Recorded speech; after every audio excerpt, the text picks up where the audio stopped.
بسم اللہ الرحمن الرحیم۔ گمنام ہیرو کے معزز ناظرین السلام علیکم۔ دوستو لائک ضرور کر دیا کریں، شکریہ۔ آئیے چلتے ہیں کہانی کی طرف۔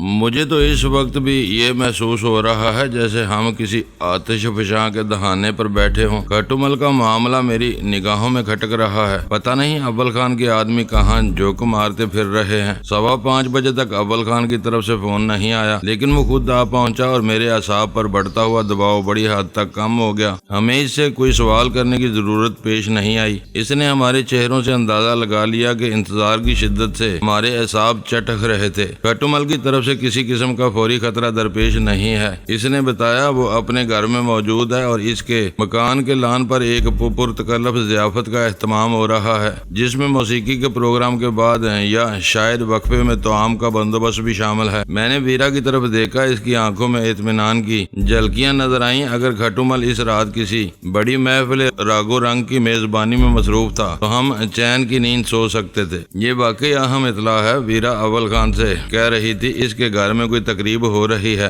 تو اس کی داغ بل کئی دن پہلے ڈالی گئی ہوگی۔ ہمارے لیے وہ اپنی اس تقریب کو خراب نہیں کرے گا۔ اسے کچھ کرنا ہی ہے تو وہ آج کے بعد کسی بھی وقت سامنے آ جائے گا۔ کہیں دہشت گردی کرنے کے لیے اسے خود میدان میں اترنے کی ضرورت نہیں پڑے گی۔ اس کے پاس تجربے کار آدمیوں کی ایک ٹیم موجود ہے۔ اول خان نے اسے یاد دلایا۔ تم کیا کہنا چاہ رہے ہو؟ ویرا نے چونک کر اس سے سوال کیا۔ سیدھی سی بات ہے کہ وہ کچھ کرنا چاہے تو آج رات بھی کر سکتا ہے۔ وہ خود راگو رنگ کی محفل سے جائے بیٹھا رہے گا۔ اس کے آدمی اپنا کام کر گزریں گے۔ وہ بولا، تمہارے آدمیوں نے سارا دن گزار کر یہی 2 باتیں معلوم نہیں کی ہوں گی؟ میں نے اس کی گفتگو میں پہلی بار دخل انداز ہوتے ہوئے پرخیال انداز میں سوال کیا۔ بہت سی باتیں ہیں، میں نے ابھی صرف ایک اہم ترین نقطہ بتایا ہے۔ اس کی آج کی سرگرمیوں پر بھی نظر رکھنے کی کوشش کی گئی ہوگی۔ اس نے سارا دن اپنے گھر پر گزارا ہے۔ اس کے 3 فون بھی مانیٹر کیے جا رہے ہیں۔ اس نے کسی سے کوئی ایسی بات نہیں کی جس کی بنا پر اسے مشتبہ قرار دیا جا سکے۔ میں یہی جاننا چاہ رہا تھا۔ اس کی مکمل خاموشی کا مطلب یہ ہے کہ ہم آج کی رات سکون سے گزار سکیں گے۔ جو کچھ ہونا ہے کل دن کے اجالے میں ہی ہوگا۔ سکون کا مطلب یہ نہیں کہ ہم بالکل ہی غافل ہو جائیں۔ ہمیں چوکنا رہنا ہوگا۔ میں نے اپنی 4 بہترین آدمی اس عمارت کے آس پاس مامور کر دیے ہیں۔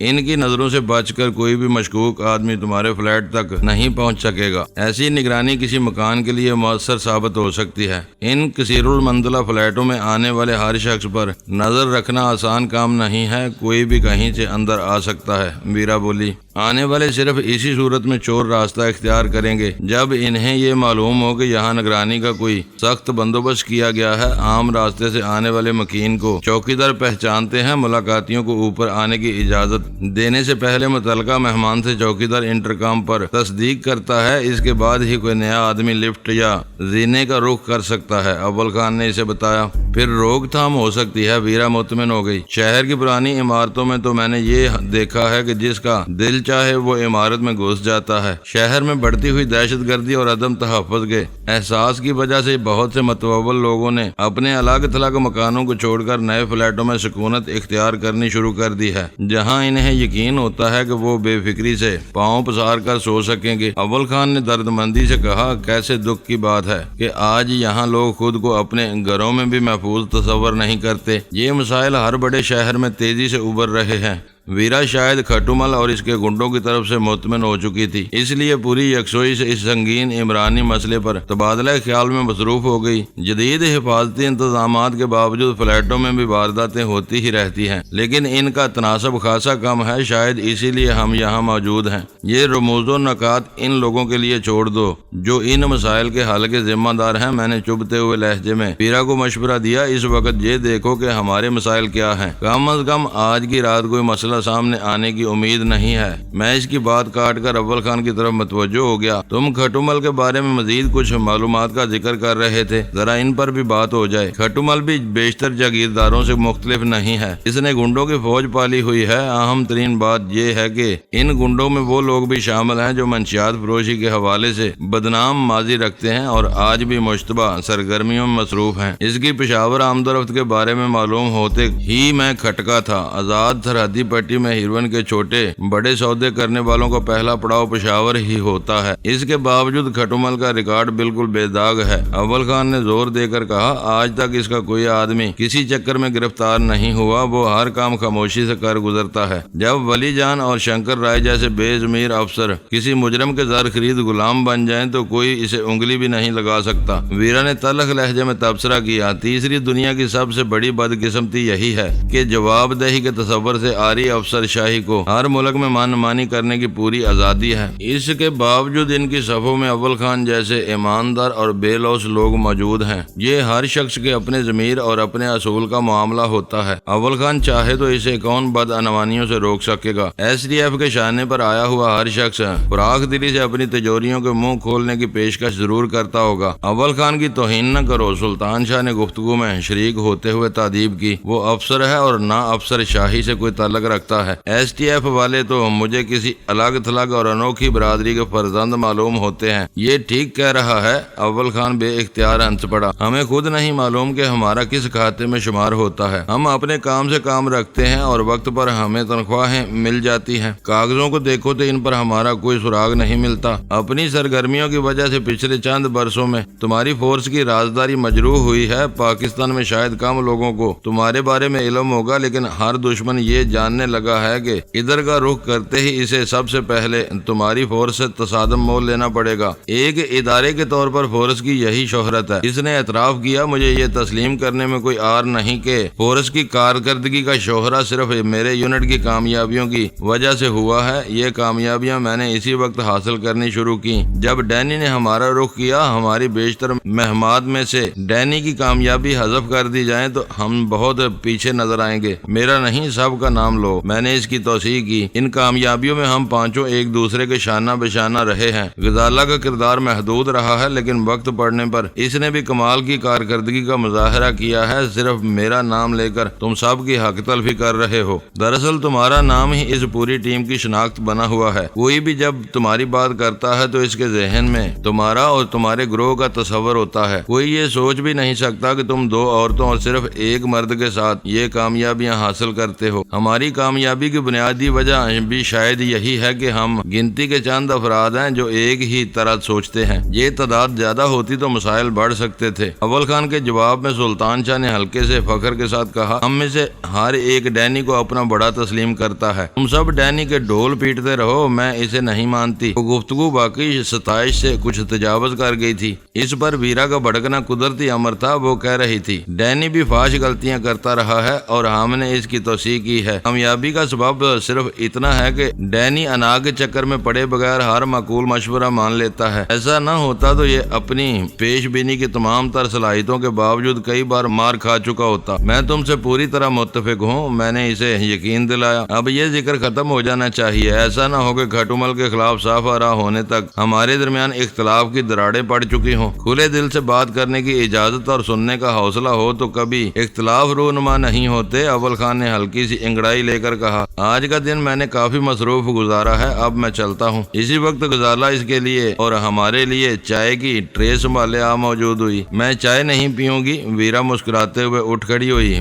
میری پیالی تم لے لو، مجھے معلوم ہے کہ تم کیا پی رہی ہو، سلطان شاہ نے سر ہلا کر کہا۔ اپنے کمرے کا دروازہ بند کر کے تم اس بو کو قید نہیں کر سکتی جو پورے گھر میں پھیلی ہوئی ہے۔ تمہیں شرم نہیں آتی؟ ویرا آنکھیں نکال کر اس پر برس پڑی۔ تمہیں میرے کمرے کی ٹو میں لگے رہنے کے سوا کیا کوئی اور کام نہیں ہے؟ تمہارے کرتوتوں سے واقفیت کے لیے کسی کوشش کی ضرورت نہیں ہوتی۔ اشتہاری ببگے ہر ایک کو محسوس ہوتے ہیں۔ یہ تینوں شریف آدمی خاموش رہتے ہیں تو یہ نہ سمجھو کہ انہیں کچھ معلوم نہیں ہوتا۔ ویرا اس کی پوری بات سنے بغیر غصے میں ڈرائنگ روم سے چلی گئی۔ بری بات ہے، میں نے ویرا کے چلے جانے کے بعد سلطان شاہ کو ملامت کی۔ ہر ایک اس کے بارے میں سب کچھ جانتا ہے، لیکن بڑی محفل میں نجی مشاغل پر یوں تانا زنی مناسب نہیں ہوتی۔ اب وہ تم سے کئی روز تک ناراض رہے گی۔ وہ امریکہ میں گزارے ہوئے دنوں سے اس قدر بیزار ہے کہ اب ہم میں سے کسی سے ناراض نہیں ہو سکتی۔ تم دیکھ لینا کہ کھانے کی میز پر وہ ہر بات بھول چکی ہوگی۔ تھوڑی دیر بعد اول خان واپس چلا گیا۔ جاتے جاتے اس نے ہمیں یہ بتا دیا تھا کہ فلیٹ کی بیرونی حفاظت پر مامور کیے ہوئے اس کے آدمی ہم چاروں کو انفرادی طور پر پہچانتے تھے اور کوئی ہنگامی ضرورت پیش آنے پر ہم سے رجوع کر سکتے تھے۔ سلطان شاہ متوقع حالات کے پیش نظر سارے ہتھیار ہتھیار سمیٹ کر اپنے کمرے میں لے گیا تاکہ دیکھ بھال کے ساتھ ان کی صفائی کر سکے۔ غزالہ ایک خانہ دار خاتون کی طرح برتن سمیٹنے میں مصروف تھی۔ اجازت ہو تو کچھ دیر ویرا کے ساتھ بیٹھ لوں؟ میں نے خاموشی سے کچن میں داخل ہو کر غزالہ کے کان کے نیچے سرگوشی کی۔ وہ تیزی سے پلٹی تو اس کی مسکراتی ہوئی آنکھوں میں شوخی تیر رہی تھی۔ خیریت تو ہے؟ کیا آج آپ کی طبیعت ناساز ہے؟ نہیں، میں بالکل ٹھیک ہوں، میں نے ہڑبڑا کر کہا۔ تمہیں یہ خیال کیوں آیا؟ میں کبھی روک ٹوک کرتی ہوں نہ آپ کبھی مجھ سے اجازت لیتے ہیں، پھر آج یہ خیال کیسے آ گیا؟ اس نے مسکرا کر ایک ادا کے ساتھ سوال کیا۔ تمہاری باتوں کے اثرات ابھی تک باقی ہیں، مجھے تمہاری کسی دل آزاری کے اندیشے سے خوف آنے لگا ہے۔ میں نے پوری ایمانداری سے سچ بات کہہ ڈالی۔ میری طرف سے ہر بات گمانی اپنے دل سے نکال دیں۔ مجھے معلوم ہے کہ ویرا آپ کو جیسی کمپنی دیتی ہے وہ میرے بس سے باہر ہے۔ جس دن مجھ سے یہ باتیں برداشت نہ ہوئیں، خود پورے لوازم کے ساتھ آپ کے شوق کا ساتھ دوں گی۔ میدان صاف تھا۔ میں نے اس کی نکھری ہوئی سادہ سوچ پر بے اختیار اس کی پیشانی چوم لی۔ دستک دے کر ویرا کے کمرے میں داخل ہوا تو وہ روشنیاں گل کر کے کھڑکیوں کے پردے کھینچے، دیوار گیر بلب کی مدھم اور خوابناک روشنی میں کرسی پر بیٹھی ہوئی تھی۔ قالین پر بیئر کے کئی خالی کین لڑکے ہوئے تھے۔ اس نے اپنے دن کی ابتدا بیئر سے کی تھی، لیکن غروب آفتاب کے استقبال کے لیے اپنے کمرے میں رات کا سما پیدا کر کے وہ مشروب بدل چکی تھی۔ گلاس میں اس وقت اسکاچ موجود تھی۔ مجھے دیکھ کر اس نے اپنے قریب قالین پر رکھا ہوا کیسٹ ریکارڈر آن کر دیا۔ کمرے میں بہت دھیمی آواز میں منی بیگم کے غزلیاتی سر گونجے تو میں ویرا کے اس ذوق پر حیران رہ گیا۔ تم ایلوس پریسلے اور مائیکل جیکسن کے بجائے منی بیگم غزلیں سن رہی ہو؟ بول سمجھنے کی استطاعت ہو تو یہ شاعری نشے کو دو آدشا کر دیتی ہے۔ کہو تو تمہارے لیے بھی نکالوں؟ میری رضامندی سے پہلے ہی اس نے بوتل اٹھا لی۔ یہ میرا پہلا اور آخری گلاس ہوگا، میں نے اسے آگاہ کیا۔ میں تمہیں یہ مشورہ دینے آیا تھا کہ تم بھی قناعت سے کام لو، آج کی رات ہم پر باری پڑ سکتی ہے۔ کھل کر ہر بات کر لی گئی تھی، اس نے چونک کر کہا۔ اب یہ کون سا نیا فطور تمہارے ذہن میں آ رہا ہے؟ انسان کا ذہن ہر وقت کام کرتا رہتا ہے۔ میری دعا ہے کہ یہ رات سکون سے گزر جائے، لیکن ہمیں تیار رہنا چاہیے، کیا پتا کہ آج کچھ ہو ہی جائے۔ اس کا مطلب تو یہ ہوا کہ تمہیں اول خان کی دی ہوئی اطلاع پر بھروسہ نہیں ہے؟ پورا بھروسہ ہے، اس نے محدود وسائل پر انحصار کیا تھا۔ کھٹومل یہ جانتا ہے کہ بات چیت کے لیے عام فون محفوظ نہیں ہوتے۔ اگر اس نے موبائل فون پر اپنے آدمیوں کو ہدایات دی ہوں تو کیا ہوگا؟ ہر اچھی سہولت اپنے ساتھ کچھ مشکلات بھی لے کر آتی ہے۔ وہ نیا گلاس میری طرف بڑھاتے ہوئے متفکرانہ لہجے میں بولی۔ سنا ہے کہ اس سسٹم پر ہونے والی گفتگو کہیں نہیں پکڑی جا سکتی۔ میں اسی خطرے کی نشاندہی کر رہا ہوں۔ باہر اول خان کے آدمیوں کی موجودگی کے باوجود ہمیں ہوشیار رہنا چاہیے۔ یہ صرف ایک رات کی بات ہے، کل ہم کسی نئے ٹھکانے پر ہوں گے۔ تم وہاں دل کھول کر اپنے سارے شوق پورے کر لینا۔ اس نے اپنے نیم لبریز گلاس میں مزید اسکاچ اور برف کے ڈلے ڈالتے ہوئے کہا۔ پھر اسے میرا بھی آخری گلاس سمجھو، کبھی کبھی تم مجھے خوفزدہ کر دیتے ہو۔ ویرا اس وقت سرور کے عالم میں تھی۔ میں اسے متوقع خطرے کا احساس نہ دلاتا تو شاید اس کا ذہن ہلکے پھلکے رومان کی دھند میں ڈوبتا چلا جاتا۔ میری طرف سے لگام لگنے کے بعد اس کا ذہن کھٹومل کی طرف بہک گیا۔ وہ نیا نام سامنے آتے ہی ہمارے لیے مشکلات کا سبب بن گیا تھا۔ رات کے کھانے پر ہم چاروں خاموش اور پرسکون تھے۔ ہر شخص اپنی جگہ کچھ نہ کچھ سوچ رہا تھا۔ سلطان شاہ کے دعوے کے مطابق ویرا اس شام والی گستاخی کو بالکل بھول چکی تھی۔ ہم سب اتنے خاموش کیوں ہیں؟ ویرا نے چٹپٹے کوفتوں کا ایک لقمہ لیتے ہوئے تعجب سے پوچھا۔ ایسا معلوم ہو رہا ہے جیسے ہم کسی کی تدفین سے واپس آ کر روٹی کھا رہے ہوں۔ تم بولتی رہو، سب بولتے رہیں گے، سلطان شاہ نے کہا۔ اس وقت تم ہی میرے محفل ہو۔ تشویش اور فکر مندی کا سب سے پہلا ایندھن انسان کی خوش مزاجی بنتی ہے۔ انفرادی کوششوں کے باوجود فلیٹ کی فضا میں چھایا ہوا بوجھل پن دور نہ ہو سکا۔ سوگواری کے ساتھ ایک دوسرے کے منہ تکنے سے بہتر ہوگا کہ ہم اپنے اپنے بستروں میں آرام کریں۔ کھانے کے بعد میز پر اپنی پہلی سگریٹ ختم کرنے کے بعد ویرا نے تجویز پیش کی، جسے سب نے قبول کر لیا۔ وقت گزرنے کے ساتھ ساتھ ہمارے اعصاب پر بے چینی سی طاری ہوئے چلی جا رہی تھی۔ سلطان شاہ نے ہم چاروں میں ہتھیار تقسیم کر دیے تاکہ ضرورت پیش آنے پر افراتفری پیدا پیدا نہ ہو۔ ویرا بھیم گن بھی اپنے ساتھ رکھنے پر بضد تھی، مگر وہ میں نے اپنے پاس رکھ لی۔ پھر ہم اپنے اپنے کمروں میں چلے گئے۔ 10 بجے فون کی گھنٹی بجی تو بے اختیار میرے دل کی دھڑکن تیز ہو گئی اور میں نے ریسیور اٹھا لیا۔ دوسری طرف سے اول خان بول رہا تھا، آج کی رات کے بارے میں ہمارے اندازے غلط ثابت ہوئے ہیں۔ پچھلے 1.5 گھنٹے سے 2 مشکوک گاڑیاں تمہارے قرب و جوار میں دیکھی جا رہی ہیں۔ گڈ، یہ بات تسلی بخش ہے کہ تمہارے آدمی ان کی موجودگی سے باخبر ہے۔ ہم بھی کسی بری گھڑی کا سامنا کرنے کے لیے پوری طرح تیار ہیں۔ ابھی تک ان میں سے کوئی گاڑی سے نہیں اترا۔ یوں معلوم ہو رہا ہے جیسے وہ چکر لگا کر جائزہ لے رہے ہیں۔ میرا اندازہ ہے کہ وہ رات گہری ہونے کے بعد ہی کوئی کارروائی کریں گے۔ ہمارا علاقہ خاصا بارونق ہے، یہاں رات کی ویرانی ذرا دیر ہی سے دکھائی دیتی ہے۔ میں نے سوچتے ہوئے کہا، اگر وہ ایسے موقع کی تلاش میں ہیں تو انہیں رات کے 2-2:30 بجے تک انتظار کرنا ہوگا۔ اگر وہ پیشہ ور ہیں تو اتنا لمبا انتظار نہیں کریں گے۔ خوف و ہراس پھیلانے کے لیے کہیں بھی 2-4 فائر کریں گے اور ذرا سی دیر میں ہر طرف سناٹا چھا جائے گا۔ اس وقت سب سے بڑا مسئلہ یہ ہے کہ میرے چاروں آدمیوں کے پاس کوئی ٹرانسمیٹر وغیرہ نہیں ہے جس پر ان سے مسلسل رابطہ رہ سکے۔ ان کی طرف سے ابھی فون پر یہ رپورٹ ملی ہے۔ میں بندوبست کر رہا ہوں، ہو سکتا ہے کہ اس سے پہلے ہی کارروائی شروع ہو جائے۔ تم کو بہت زیادہ ہوشیار رہنا ہے۔ میں خود بھی وہاں پہنچ رہا ہوں۔ اول خان کی طرف سے وہ اطلاع ملتے ہی میرے وجود پر چھایا ہوا بے نام اضطراب یکایک کہیں جا سویا تھا۔ ویرا نے اپنی عادت کے برعکس ایکسٹینشن اٹھا کر کال میں مداخلت کرنے کی کوشش نہیں کی تھی، بلکہ میری خوابگاہ کے دروازے پر دستک دے کر سلطان شاہ کے ساتھ وہیں آ گئی تھی۔ میں نے باری باری ان کے گمبھیر چہروں کا جائزہ لیتے ہوئے اول خان سے کہا، اگر تم ادھر آ رہے ہو تو پھر ہم نیچے ہی تمہارا انتظار کریں گے، یہ رات نہیں۔ اول خان فون پر بے ساختہ چیخ پڑا، تم میں سے کوئی بھی فلیٹ سے باہر قدم نہیں نکالے گا۔ دونوں گاڑیوں میں 10-12 بدماش بھرے ہوئے ہیں۔ ان کے ہاتھوں تم میں سے کسی کے بدن پر خراش بھی آئی تو میں اپنی ناقص منصوبہ بندی پر خود کو کبھی معاف نہیں کر سکوں گا۔ جذباتی ہونے کی ضرورت نہیں، میں نے سکون سے کہا۔ میں بہت سوچ سمجھ کر بات کر رہا ہوں۔ وہ لوگ آ ہی گئے ہیں تو تمہارے مسلح آدمی ان سے نمٹ لیں گے۔ وہ کسی طرح فلیٹ تک پہنچنے میں کامیاب ہو گئے تو انہیں میدان خالی ملے گا اور تم چاروں کھلے آسمان تلے میرا انتظار کرتے رہو گے۔ وہ میری بات کاٹ کے بے صبری سے بول پڑا، پوری بات سن لو، وہ یہاں آئے ہیں، ہم اپنا گھر چھوڑ کر اسی وقت کھٹو مل کے گھر پر دعویٰ بولیں گے اور اس کی محفل عیش و نشاط کو تہس نہس کر دیں گے۔ اچانک فضا میں مسلسل 3 فائروں کی بھیانک آواز گونج اٹھی۔ لو، وہ شاید تمہارے اندیشوں سے باخبر ہو گئے ہیں۔ باہر 3 فائر ہوئے ہیں، میں نے کہا۔ باہر ایک مرتبہ پھر وقفے سے گولیاں چلیں، وہ بھی 3 فائر تھے۔ دور ہوتی ہوئی آوازوں سے اندازہ ہو رہا تھا کہ اس بار چلتی ہوئی گاڑی سے فائر کیے گئے تھے۔ فائرنگ کی آوازیں مسلسل آ رہی ہیں۔ اول خان کی آواز پرتشویش تھی، اب باہر مت نکلنا، خطرہ ٹال جانے کے بعد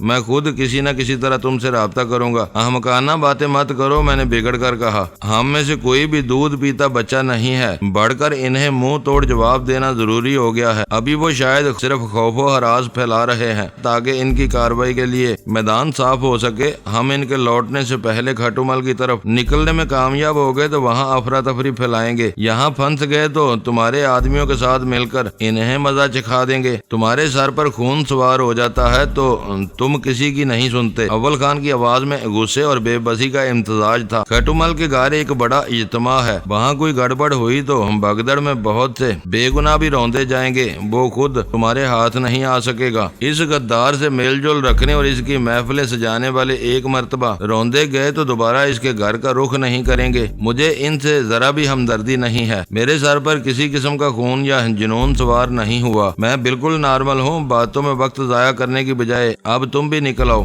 میں نے اس کا جواب سنے بغیر فون بند کر دیا۔ میرا خیال تھا کہ ہمارے دشمنوں نے باہر فائرنگ کر کے خود ہی اپنا کام دشوار بنا لیا تھا۔ وہ شہر کا حساس اور اہم علاقہ تھا، وہاں فائرنگ ہوتے ہی پولیس کی باری نفری کا حرکت میں آنا ناگزیر تھا۔ پولیس کے گشت اور مستعدی میں اضافے کے بعد کوئی کارروائی آسان ثابت نہیں ہو سکتی تھی۔ ہمارے پاس ہتھیار تیار تھے، ان کے بغیر باہر نکلنا خطرے سے خالی نہیں تھا۔ گو باہر فائرنگ کا شور ہر ایک کے کانوں تک پہنچ چکا ہوگا، لیکن پھر بھی ہم کھلے ہتھیاروں کے ساتھ باہر نکل کر خود کو تماشا نہیں بنا سکتے تھے۔ دیکھنے والے اجنبی خود ہم کو دہشت گرد یا تخریب کار سمجھ سکتے تھے۔ اپنے اپنے ہتھیاروں کو کپڑوں میں چھپانے اور جوتے وغیرہ پہننے میں ہمیں مشکل سے چند منٹ لگے۔ سونے کے لیے کپڑے کسی نے بھی تبدیل نہیں کیے تھے۔ ہم چاروں ذرا سی دیر میں فلیٹ سے باہر تھے۔ انفرادی روشنیوں وغیرہ کو بند کرنے کے بجائے میں نے فلیٹ سے نکلتے ہوئے مین سوئچ ہی آف کر دیا۔ لفٹ نے اپنی جگہ سے ذرا سی جنبش کی ہی تھی کہ فضا اس بار کسی خود کار ہتھیار کے خوفناک برسٹ سے لرز اٹھی۔ اسی کے ساتھ دل کو دہلا دینے والا ایک دھماکہ ہوا اور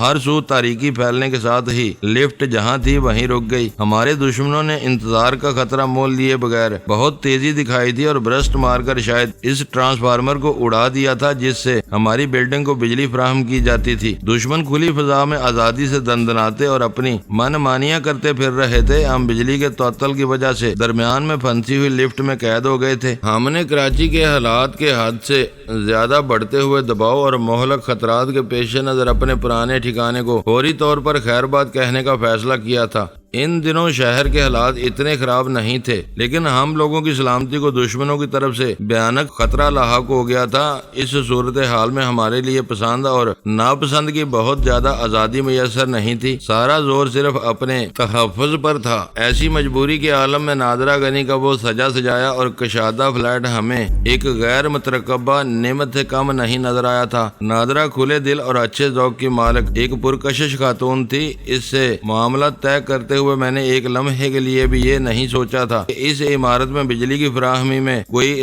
تعطل پیدا ہونے کی صورت میں کیا متبادل نظام تھا۔ ٹرانسفارمر اڑنے کے خوفناک دھماکے کے بعد لفٹ رک گئی تھی۔ ہم چاروں سے تاریک اور ساکن لفٹ میں محبوس تھے۔ ہر طرف اندھیرا پھیل جانے کے باوجود فضا میں دھواں دار فائرنگ کا زہرہ گداز شور گونج رہا تھا۔ یوں محسوس ہو رہا تھا جیسے کلفٹن کے اس رہائشی اور تجارتی علاقے میں یکایک مسلح درندوں کا کوئی غول گھس آیا ہو۔ میرا ذہن بہت تیزی سے کام کر رہا تھا۔ چند منٹ قبل آنے والی اول خان کی فون کال نے یہ بات کسی شک و شبے کے بغیر ثابت کر دی تھی کہ آنے والے محض ہم لوگوں کے لہو کے پیاسے تھے اور اپنی راہ میں آ جانے والی ہر رکاوٹ کو گرا کر اس رات ہم تک پہنچنے کا عزم لے کر آئے تھے۔ ان کی مسلسل اور بھاری فائرنگ کے باوجود مجھے یقین تھا کہ وہ قتل عام کا ارادہ لے کر نہیں آئے تھے۔ ہر طرف اندھا دھند گولیاں برسا کر وہ خوف و ہراس کی ایسی فضا تیار کر رہے تھے کہ کوئی بھی اپنی کمین گاہ سے نکل کر ان کے سامنے آنے کی ہمت نہ کر سکے۔ اول خان کی فراہم کی ہوئی اطلاع کے مطابق ان کی نفری خاصی زیادہ تھی۔ شاید کچھ لوگ باہر پھیل کر بارود کی